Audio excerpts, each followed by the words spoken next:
Just a bit over a year ago, before COVID broke out, I went on a trip to New Zealand to visit my nephew Jason, who lives there. He had gotten a PhD in fish, whatever that degree is. Ever since he was a little kid, he loved fish. So he's working for the state in New Zealand, protecting fresh water, making sure there's sufficient water and clean water so people can still fish. And so New Zealand still looks new, like unharmed by human beings. We had a great time before COVID broke out. The world was shutting down, but we were traveling around New Zealand. And any day that it rained, I learned that there's plenty of vineyards in New Zealand. So when we couldn't hike, we just went to the vineyard and had to do wine testing over and over and over. At least it didn't rain too much. One of the things that surprised me there was the amount of sheep that are in New Zealand. There are 30 million sheep in New Zealand. There's only about 4 million people, but 30 million sheep. It's kind of like Nebraska with cattle. So there were sheep everywhere. And one day, when we had hiked all day long and we went to this little bar in town, and we were sitting out at a picnic table there, having a couple of beers, there was a group of shepherds over at another table. They were typical New Zealanders. They were wearing jeans and boots and having a great time after a day working with the sheep and drinking their beers and laughing about one guy. I don't know what they were doing with the sheep, but he got kicked in the face by one of the sheep. They were doing some procedure with the sheep, and they all were having a great time with him. Because he got kicked in the face. Then they also mentioned that a neighboring rancher was getting rid of his dogs because they usually would send the dogs out to move the sheep from one pasture to another. But the neighbor had gotten a drone and was going to move the sheep from one pasture to another with a drone, and the drone barked. So the drone would fly in, and then it would make the same noise as the dog, and the sheep would go into the other pasture. I think the sheep must think the world's going crazy because there's some weird bird up there just hovering around barking. And that would make me run to another pasture for sure. But as I was preparing for today and reading about the Good Shepherd, I think, those guys and women sitting at that table that day who are shepherds just don't fit my particular image of a shepherd. They didn't have long robes and a staff. They looked like cowboys. And drinking a beer and smoking, and I think, okay, that's what shepherds look like. That's when I have to picture the Good Shepherd. It's the guy who got kicked in the face. He's probably the one who's the Good Shepherd. Today, this fourth Sunday of Easter, is always Good Shepherd Sunday. The readings every year for the gospel are some line of Jesus where he says, I am the Good Shepherd. And it's an image that is ancient. It appears oftentimes in the Old Testament where God compares himself to a shepherd. And when Christians are asked what image of Jesus or God do they particularly like, the Good Shepherd is one that people choose all the time. And almost everybody for their funeral chooses Psalm 23. The Lord is my shepherd. There is nothing I shall want. So that image we really like. So I'm not sure if most Christians really like being compared to sheep. Do you define yourself that way? Is that how you see yourself? Is as sheep?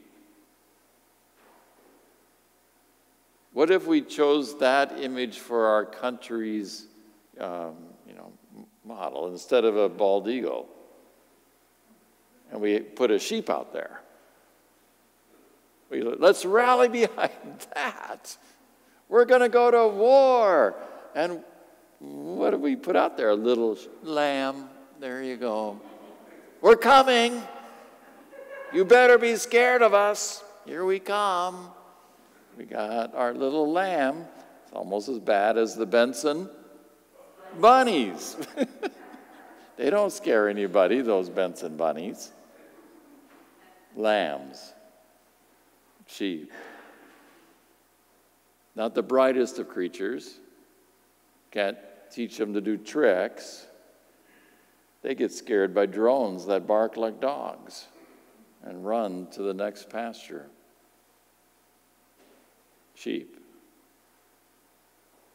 So while the shepherd is a beautiful image, that image of sheep may not be. But I'm not so certain that that's what the scriptures really intend us to see ourselves as, but certainly to see ourselves as needing a shepherd. And if we're honest about our own lives, that becomes very apparent, that we need somebody to save us, we need somebody to forgive us, we need a shepherd to guide us and direct us. Because we human beings on our own don't do very well. And Jesus gives us that image because of the tremendous love that is offered in that image. Willing to die for sheep, for something that doesn't seem to have much value, but out of love is willing to offer his life for the sheep.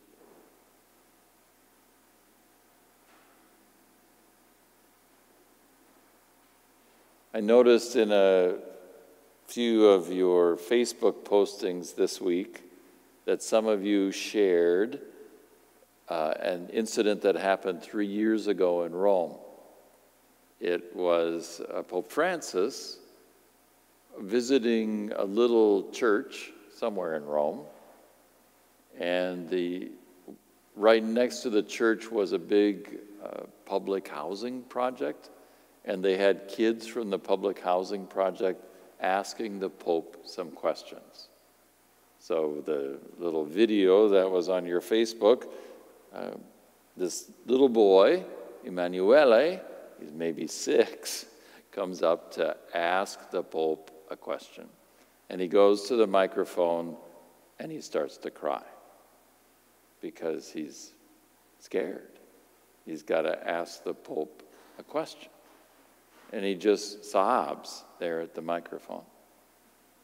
So then the Pope has his helper go and get this little boy, Emanuele, and bring him up to him where he's sitting in the chair. And the Pope gives him a big hug, and Emanuele just sobs. Just against the Pope's neck, he's just crying. And then after a while, Emanuele begins to whisper in Pope Francis's ear. And Pope Francis listens, and then Pope Francis whispers back into his ear. And they talk together for a little while. And then Emanuele gets a big smile on his face, and he goes running back to his spot, and he sits down. And before the next student can come and ask the question, Pope Francis says, "Oh, now, I asked Emanuele if I could tell you what he told me and what his question was." And he said I could. So then Pope Francis says, Emanuele's dad died recently. And that's why he was crying, because his dad died. But he also had another question that went with that. You see, Emanuele's dad is a good man. And I told him it's great that his son would say he was a good man. He's a good man. He baptized all his children. But Emanuele's dad didn't believe in Jesus. And so he was wondering if he would see him in heaven. And that's why he cried. Because he wasn't sure. And so I told him, our God is like a daddy who loves us tremendously. And would a daddy who loves us tremendously not want to have all his children with him? And some of the children shouted out, "No." And so he said, "Well, say it louder. God who loves like a daddy would want everybody there, right?" Right. So he says, "Emanuele, there's your answer. Only God gets to decide that. Even as Pope," he said, "I don't get to decide who gets to heaven and who doesn't. Only God does." But as Jesus said in this gospel today, he has sheep from other flocks, sheep that we don't know, who will be there.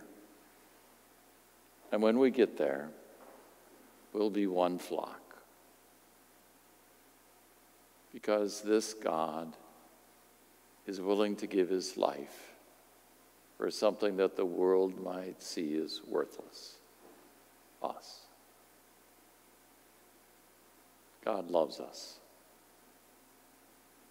And we rejoice to be his flock.